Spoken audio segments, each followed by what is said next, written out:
Oi gente, tudo bem com vocês? Vanessa Rudnick passando para o nosso quinto e último episódio da websérie As Dificuldades da Aprendizagem.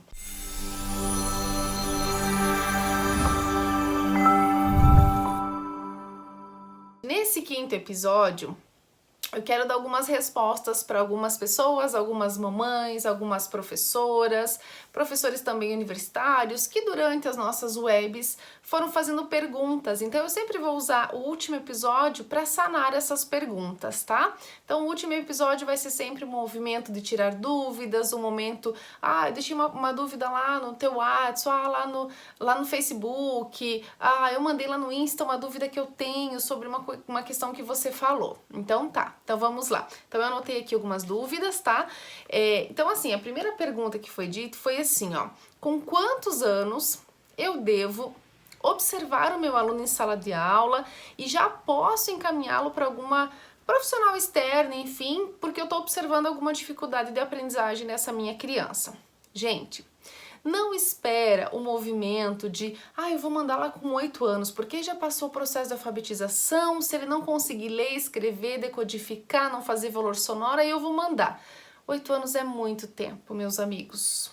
De verdade, me dói o coração quando às vezes a criança chega lá com 12 anos, indo para um quinto, sexto ano e não faz decodificação, não lê, não faz o movimento ainda da escrita, não tem o processo muitas vezes nem da coordenação motora fina. Então assim, seu aluno tá com quantos anos? 2 anos, 3 anos, 4 anos, fez um movimento que te causou estranheza, que tá te causando alguma dúvida no processo da aprendizagem?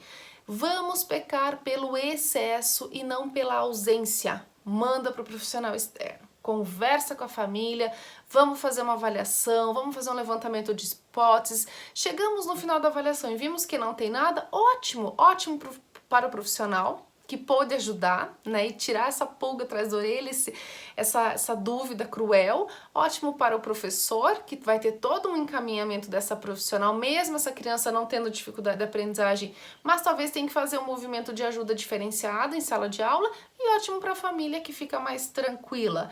A partir de 1 ano e 8 meses, hoje nós já temos em clínica muitos instrumentos que nos ajudam.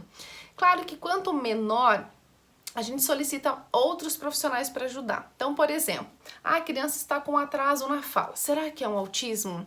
Mas o avô também falou com 7 anos. Enfim, ou começou a balbuciar, a falar as primeiras palavrinhas com 3. Então, veja, é um processo que está em atraso, mas nós precisamos, de repente, de uma fono junto, dependendo da situação. Nós estamos com uma situação sensorial da criança, a gente precisa de uma terapeuta ocupacional. Se é mais de ordem emocional, alguma situação familiar em casa, a gente vai para um psicólogo. Então, a gente avalia em mais mãos, em mais profissionais. Isso já falava eu lá no 4º episódio, tá?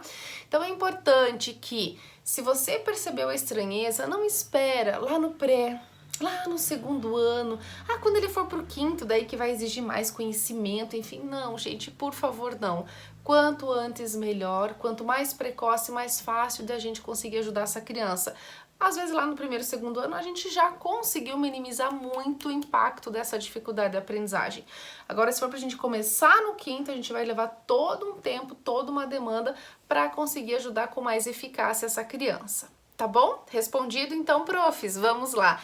O segundo questionamento foi feito por uma mãe que disse o seguinte: Vanessa, quanto tempo meu filho tem que ficar fazendo as psicoterapias, então, se ele tem uma dificuldade de aprendizagem, se ele já está diagnosticado? Não existe tempo exato, tá? Essa criança pode ficar 6 meses, pode ficar 3, 4 anos, enfim, independente. A gente não tem um calendário, olha, você vai ficar 2 meses aqui, não. Por quê? Porque depende da demanda, depende o caso, depende com quantos anos ela veio para terapia, depende o movimento da família ajudar também, depende a escola estar disposta a nos ajudar. Às vezes no período da psicoterapia tem muita troca de professor, então a gente vai lá, faz toda uma conduta na escola, conversa com a professora, daqui 2, 3 meses muda a professora. Aí até a professora conhecer aquela criança, até a professora perceber essas situações todas no contexto escolar, já passou 2, 3 meses, vai lá, orienta, muda a professora. Então, assim, tem muita coisa envolvida nessa situação. Eu nunca costumo falar para os meus pacientes ou para a família do paciente, a gente vai ter um tempo tal. Não, nunca. Porque a gente não sabe disso também enquanto profissional, tá? E claro, às vezes a gente dá um tempinho, volta para psicoterapia, porque outras demandas podem surgir naquela situação da dificuldade de aprendizagem. Hoje nós estamos falando disso, a criança está dessa forma, ela se apresenta assim. Mas ela vai receber estímulos externos e pode ser que nesse processo esse cérebrozinho vá reagindo de maneiras diferenciadas. E que bom, né, gente? Então, dentro de um quadro evolutivo progressivo, a gente não determina tempo. A gente vai analisando conforme a criança vai ganhando essa autonomia e essas habilidades no processo da psicoterapia. Respondido também? E a terceira pergunta foi um pessoal bem legal que mandou, que está acompanhando nossos vídeos. Muito obrigada, gratidão sempre, né? As nossas professoras queridas. E elas mandaram o seguinte: Vanessa, depois que a gente recebe todas as orientações, né, do profissional externo, a gente pode colocar isso em prática junto com o apoio da família? Lógico, né, gente? A família precisa participar do processo, né? Família ausente, filho doente, né? Então, nós precisamos que a família esteja engajada com a escola, né? Nós não podemos simplesmente dizer assim, o processo é de aprendizagem, a aprendizagem acontece na escola, a responsabilidade só da escola. Não, gente. A família precisa estar o tempo todo engajada neste processo, porque aí as coisas fluem, todo mundo faz a mesma linguagem e o encaminhamento do todo faz total diferença na vida da criança.